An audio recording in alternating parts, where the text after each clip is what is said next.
तो ले लो, नहीं तो अगला क्वेश्चन करते हैं। देखो अगला क्वेश्चन भी आपकी स्क्रीन पर है, तो उसको पढ़ो क्या कह रहा है अगला क्वेश्चन। 10वां है, कह रहा 15 सेंटीमीटर फोकस दूरी वाले अवतल दर्पण के सामने 30 सेंटीमीटर की दूरी पर, फोकस दूरी 15 सेंटीमीटर, 30 सेंटीमीटर की दूरी पर 2 सेंटीमीटर लंबाई की वस्तु रखी है। तो वस्तु की दूरी बेटा 30 सेंटीमीटर, उसकी जो लंबाई है वस्तु की यानी कि O बराबर वो 2 सेंटीमीटर है। बनने वाले प्रतिबिंब की स्थिति, प्रकृति और आकार तीनों बताना है। तो कर लेते हैं भैया। फोकस दूरी कितनी है? F बराबर -15 सेंटीमीटर। दूरी पर कितनी रखी? दर्पण के सामने 30 सेंटीमीटर दूरी पर, तो U बराबर कितना होगा? -30 सेंटीमीटर।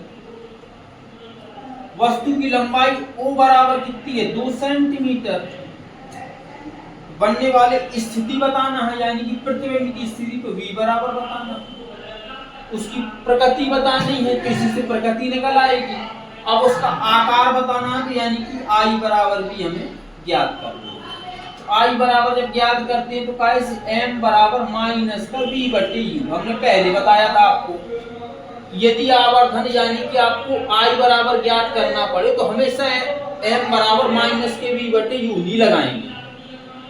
लेकिन यदि आपको कह दें कि इतना बड़ा आवर्धित बनता है या इतना गुना बड़ा बनता है प्रतिबिंब, तो आप अवतल दर्पण के लिए वही वाला फंडा अपनाएंगे कि M बराबर कैसा V/U, इस साइड माइनस U भी माइनस, तो M बराबर क्या हो जाता है? केवल V/U।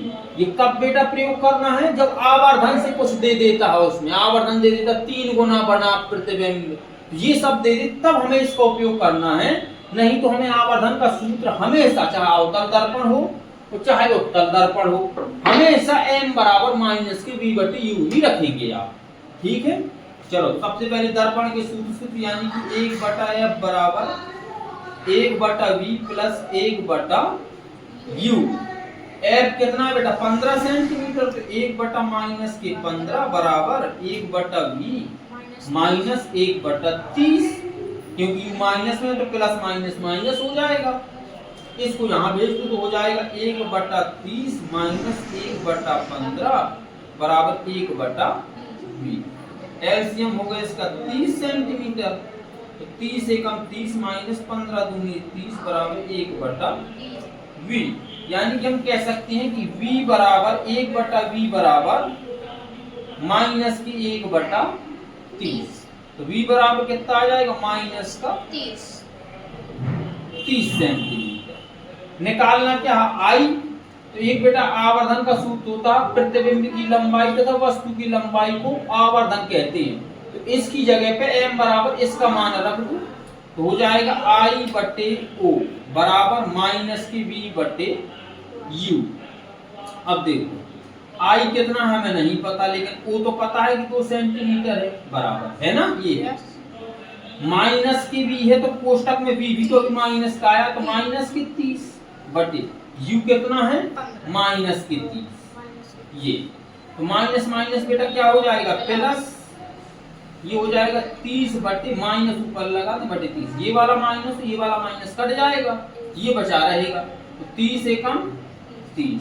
हम कह सकते हैं I बराबर, लेकिन माइनस का है ये, तो माइनस के 2 सेंटीमीटर। अब बेटा ये प्रतिबिंब है तो माइनस से बताता है कि ये प्रतिबिंब कैसा बना है? उल्टा, नीचे की तरफ धंस गया है, उल्टा बना है, ये माइनस चिन्ह बताता है।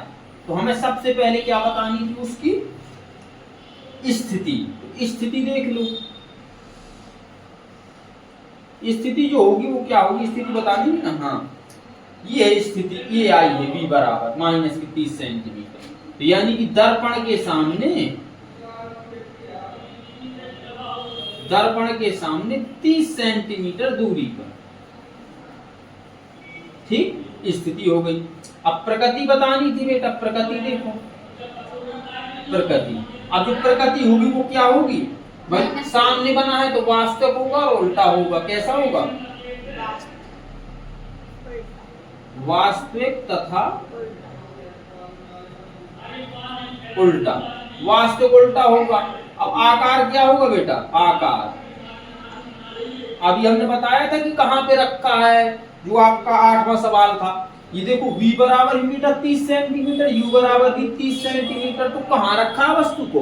वक्रता केंद्र पर रखा है। तो वक्रता केंद्र पर रखा है तो हमें ये निकालने की जरूरत नहीं थी, क्योंकि प्रतिबिंब भी हमारा कितना बनेगा, सेम लंबाई का बनेगा। देखो 2 सेंटीमीटर का प्रतिबिंब 2 सेंटीमीटर की वस्तु थी, तो कैसा, वस्तु के बराबर। तो आकार जो होगा वस्तु के